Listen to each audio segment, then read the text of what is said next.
Hello student, मैं एन81 GDH study में आप लोगों का स्वागत करता हूं। तो आज मैं कक्षा 8 सप्तम पाठ का संस्कृत का हिंदी और प्रश्न उत्तर बताऊंगा। आप लोग ध्यानपूर्वक सुने। तो इस पाठ में जो है प्राचीन विश्वविद्यालय के बारे में बताया गया है। प्राचीन हम लोगों का विश्वविद्यालय नालंदा था, उनके बारे में बताया गया है, और उससे भी पहले तक्षशिला था, उनके बारे में बताया गया था। तो इस पाठ में जो है 3 टो के बारे में बताया गया है। एक तक्षशिला, दूसरा नालंदा और तीसरा विक्रमशिला। ये 3 विश्वविद्यालय जो है प्राचीन भारत में अनेक शास्त्रों के अध्ययन के लिए विदेशी छात्रों एवं विद्वानों को भी आकृष्ट करते थे। इस पाठ में इनका संक्षिप्त परिचय दिया गया है। तो आइए हम लोग चलते हैं पाठ पे। कह रहा है बहुना शास्त्राणां ज्ञान विषयाणां च यत्र शिक्षा दीयते तस्यैव अभिधानम विश्वविद्यालय इति। क्या कह रहा है? जहाँ विभिन्न प्रकार के शास्त्रों एवं ज्ञान संबंधी विषयों की शिक्षा दी जाती है, उसे ही विश्वविद्यालय के नाम से पुकारा जाता है। तो इसका हिंदी यही हुआ। फिर है तत्र सुयोग्याः अध्यापिका निष्पक्ष भावेन छात्रान् पठयन्ति। कह रहा है उसमें विद्वान सुयोग शिक्षक बिना किसी भेदभाव के छात्रों को पढ़ाते हैं। फिर दिया है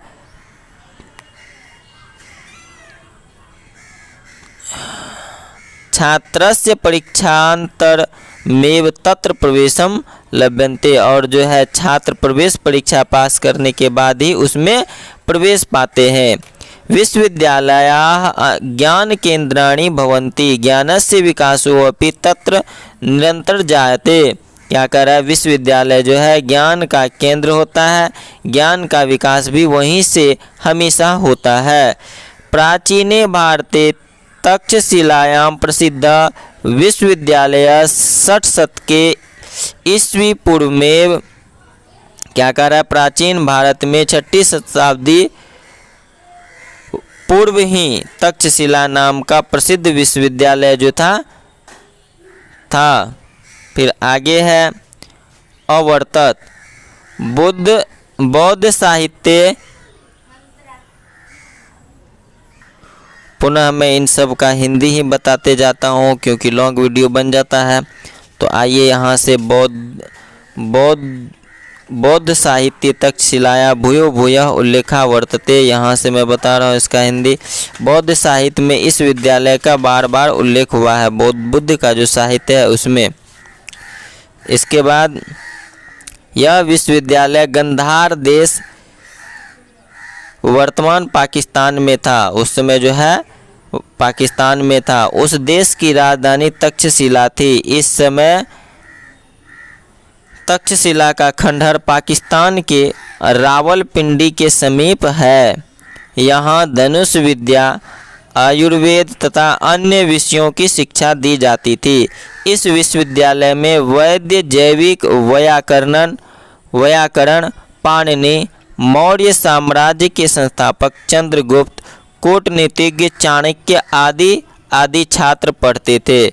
इस विद्यालय में जो है जो पहले के महान सब छात्र थे जिसके बारे में बता दिया है, चंद्रगुप्त, कूटनीतिज्ञ चाणक्य इत्यादि, ये सब जो है इस विद्यालय में पढ़ते थे। तो आइए अगला पैराग्राफ में हम लोग चलते हैं। अगला पैराग्राफ में क्या है?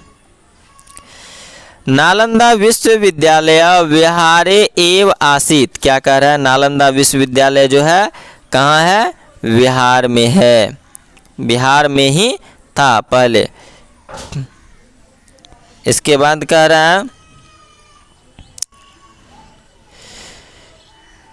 अस्य भागना वेशा विशाल क्षेत्रे अवस्थिता सन्ति। क्या कहता है? इसका जो है खंडहर, भागनावस्था मतलब होता है खंडहर। इसका खंडहर विस्तृत क्षेत्रों में अवस्थित है। कुमारगुप्तेन 5म शतके ख्रीष्टा शब्दे अस्य स्थापना कृता। क्या कह रहा है? कुमारगुप्त ने इसका स्थापना 5वीं शताब्दी में किया था। फिर आगे हिंदी है, लगभग 700 वर्षों तक यह विद्यमान रहा। 5वीं शताब्दी में जो किया था और 700 वर्षों तक रहा। तुर्क आक्रमणकारियों द्वारा इसका विनाश हुआ। यहाँ अनेक चीनी यात्री कई वर्षों तक अध्ययन किए। उनमें ह्वेनसोंग प्रधान थे। उनके द्वारा इस विश्वविद्यालय का विस्तृत वर्णन किया गया है। यहाँ 10,000 छात्र तथा 1,000 अध्यापक रहते थे। यद्यपि इनका बौद्धिक धर्म के प्रति विशेष लगाव था, लेकिन शास्त्रों का वर्णन है जो यहाँ उनको पढ़ाए जाते थे। इस विश्वविद्यालय के 3 महान पुस्तकालय 7 मंजिले मकान में अवस्थित थे। तो इसका जो है 3 पुस्तकालय कहाँ था अवस्थित? 7 मंजिले में था, 7वीं मंजिल का। फिर कह रहा है कि खंडहर से ही विश्वविद्यालय की विशालता का पता चलता है। भग्नावशेषेण विश्वविद्यालय से विशालता ज्ञायते। फिर आगे है, बिहार राज्य एवं पाल वंशीयेन राज्ञा धर्मपालेन 8म शतके के संस्थापितः विक्रमशिला विश्वविद्यालय अपि अनेक शास्त्राणाम शिक्षाणाम प्रसिद्ध आसीत्। क्या कह रहा है? बिहार राज्य में ही 8वीं शताब्दी में पाल वंशीय राजा क्या हुआ था? धर्मपाल द्वारा विक्रमशिला विश्वविद्यालय का स्थापना हुआ था। फिर कह रहा है, यह विश्वविद्यालय भी अनेक विषयों की शिक्षा देने के लिए प्रसिद्ध था। कौन सा विश्वविद्यालय? पाल वंशी राजा द्वारा जो हुआ था उस विद्यालय के बारे में बोल रहा है, नालंदा। फिर कह रहा है, यह विश्वविद्यालय अनेक विषयों के लिए शिक्षा देने के लिए प्रसिद्ध था। यहाँ भी नालंदा विश्वविद्यालय की भांति चीन और तिब्बत के छात्र पढ़ने के लिए आते थे। दोनों विद्यापीठ के कुछ शिक्षक चीन तिब्बत जाते थे। विक्रमशिला विश्वविद्यालय का विनाश भी नालंदा विश्वविद्यालय के साथ ही तुर्क आक्रमणकारियों द्वारा हुआ। तो इन दोनों का जो है विनाश कौन किया था? तुर्क का आक्रमणकारी जो था वही किया था। फिर कह रहा है, उभय विश्वविद्यालयों बिहारस्य गौरव भूतेस्त। दोनों विश्वविद्यालय बिहार के जो थे गौरव थे। तो अब हम लोग चलते हैं, इसका प्रश्न उत्तर पे हिंदी समझ चुके हैं, अब इसका प्रश्न उत्तर बनाएंगे। तो प्रश्न उत्तर में सबसे पहले दिया है मौखिक, मौखिक का। तो आइए मौखिक बताते हैं। अधोलिखितानाम पदानाम उच्चारणम कुरुत, उच्चारण करना है सिर्फ। शास्त्रानाम तस्येव, आप लोग मेरे पीछे पीछे बोलिए। निष्पक्ष भावेन परीक्षा अंतरमेव, परीक्षांतरमेव 10 सहस्त्राणि भागनावशेषेण घनलुंठा धनलुंठनाशया गौरवभूते। दूसरा है अधोलिखितानाम पदानाम अर्थम वदत, अर्थ बोलना है। आप लोग इसको एक एक करके सुने और कॉपी कलम पे इच्छा है तो इसको नोटिस कर लें। पहला है इति, इति में न होता है अंत। दूसरा है यत्र, इसका अर्थ होता है जहाँ। ज्ञायते हुआ, भूयो भूयः तो बार बार। अधीतवन्तः पढ़ते थे। भाग्नावेशा खंडहर। 5म शतके, इसका मतलब होता है 5वीं शताब्दी में। फिर आगे है खिष्टा शब्दे, तो इसका अर्थ होता है ईस्वी में। बड़बड़े आक्रमणकारियों द्वारा। उभो मतलब दोनों। तो इसका हिंदी अर्थ भी जान लिए। अब हम लोग चलेंगे अगला प्रश्न पे। आगे प्रश्न क्या कहता है देखें। है तक्षशिला विश्वविद्यालय कस्मिन देशे आसीत। तीसरा में है निम्नलिखित प्रश्नों का उत्तर एक पद में देना है। तो इसका आंसर हो जाएगा गंधार देशे। ख नंबर है संप्रति तक्षशिलाया भग्नावशेषा कुत्र सन्ति। इस समय जो है तक्षशिला का खंडर कहाँ है? तो इसका आंसर देना है पाकिस्तान में, पाकिस्तान देशे। ग नंबर में मौर्य राज्य संस्थापक कः आसीत्, इसका आंसर हो जाएगा चंद्रगुप्तः। घ नंबर का कह रहा है नालंदा विश्वविद्यालय का खंडहर जो है कहाँ है, तो इसका आंसर दे देंगे बिहार में। अंग नंबर का आंसर हो जाएगा तुर्क बर्बरानाम। आगे हम लोग चलते हैं दोस्तों चौथा नंबर का प्रश्न पे। चौथा नंबर में है कोष्ठात् शब्दं चित्वा रिक्त स्थानं पूर्यत, रिक्त स्थानों का पूर्ति करना है, तो इसका क नंबर का हो जाएगा तक्षशिला, ख नंबर का हो जाएगा बिहारी, ग नंबर का आंसर हो जाएगा नालंदा। आइए अब अगला प्रश्न पे चलते हैं हम लोग। आगे है घ नंबर का हो जाएगा ह्वेनसोंग का चीन, फिर अंग नंबर का हो जाएगा पाल, फिर कह रहा है निम्नलिखितानां शब्दानां प्रयोगेन संस्कृते वाक्यानि रचत। इसका मैं एक एक करके वाक्य बोलूँगा, आप लोग इसको कॉपी कलम ले करके इसको लिखें।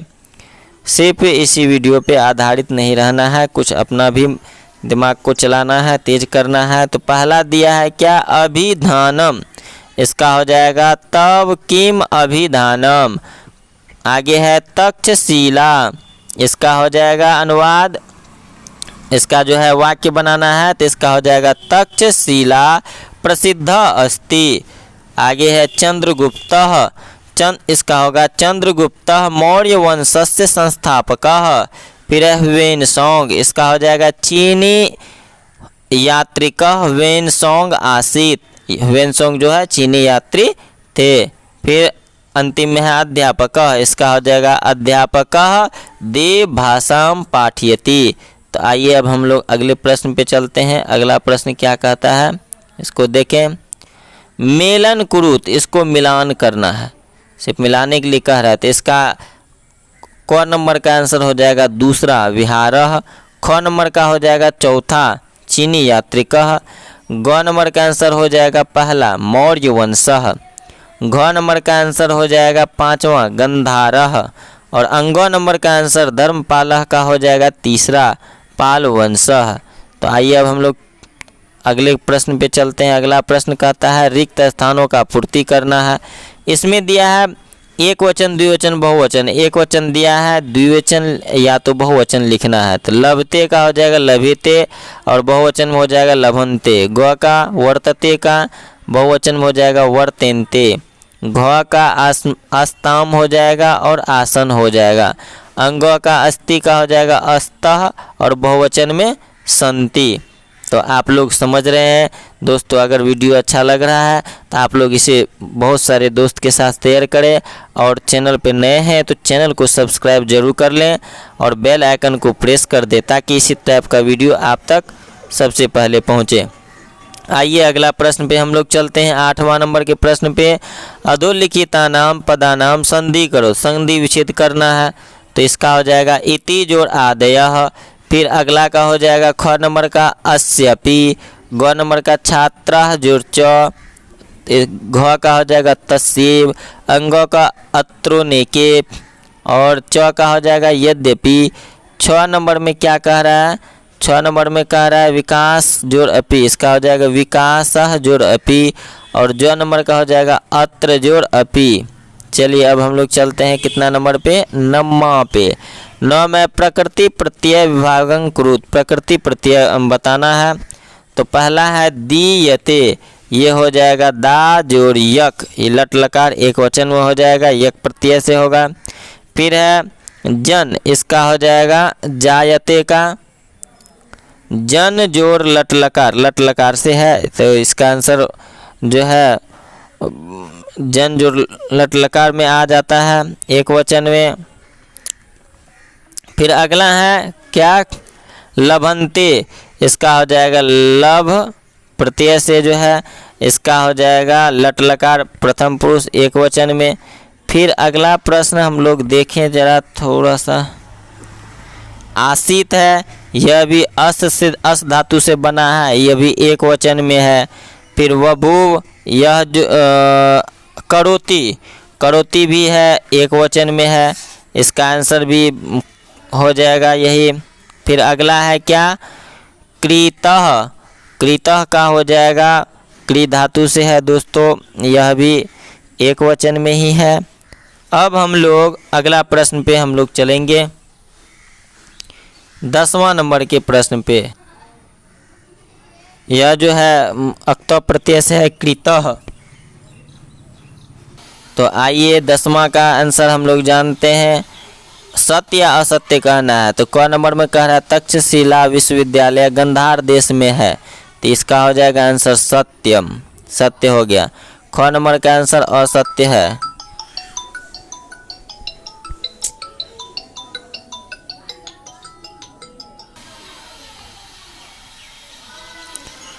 फिर ग नंबर का आंसर जो है असत्य है। घ नंबर का आंसर जो है सत्य हो जाएगा और अंग नंबर का आंसर भी सत्य होगा। तो आइए अब हम लोग अगले प्रश्न पे चलते हैं। अगला प्रश्न क्या कह रहा है, उदाहरण के अनुसार विभक्ति बताना है, कौन सा विभक्ति का है। तो इसका क का आंसर हो जाएगा षष्ठी बहुवचन, षष्ठी बहुवचन में है। ख का हो जाएगा द्वितीया बहुवचन। ग का हो जाएगा षष्ठी एक वचन, ग नंबर का षष्ठी जो है एक वचन में आएगा। फिर घ का हो जाएगा सप्तमी एक वचन। इसके बाद अंग का हो जाएगा षष्ठी एक वचन। च का हो जाएगा द्वितीया बहुवचन। छ का हो जाएगा तृतीया एक वचन और ज का हो जाएगा षष्ठी बहुवचन। तो दोस्तों अब हम लोग अगले प्रश्न पे चलते हैं। यह वीडियो बड़ा हो गया हुआ है, प्रश्न जो है इसमें बहुत सारा है। अब लास्ट प्रश्न 15 नंबर का 12 नंबर का है कि हिंदी अनुवाद करना है। तो आप लोग इसको फिर से नोटिस कर लें। क नंबर का हो जाएगा तक्षशिला विश्वविद्यालय गांधार देश में था। ख नंबर का हो जाएगा नालंदा विश्वविद्यालय का कुमार गुप्त जो है स्थापना किया था। नालंदा विश्वविद्यालय का स्थापना कुमार गुप्त किया था। फिर ग नंबर में है यहाँ सुयोग्य अध्यापक जो है छात्र को पढ़ाते थे। फिर घ नंबर का आंसर हो जाएगा तक्षशिला विश्वविद्यालय 6ठी शताब्दी ईस्वी पूर्व से ही स्थापित हुआ था। फिर अगला हम लोग दोस्तों पर चलते हैं प्रश्न पे। अंग नंबर में क्या कह रहा है, धर्मपाल पाल वंशीय राजा थे। तो आई होप दोस्त आप लोग इस प्रश्न उत्तर से संतुष्ट हो जाएंगे। आप लोगों को आशा करता हूँ कि अच्छी तरह से समझ आया होगा। तो मेरी उत्साह को बढ़ाने के लिए आप लोग लाइक कमेंट शेयर ज़रूर करें और मिलते हैं दोस्तों।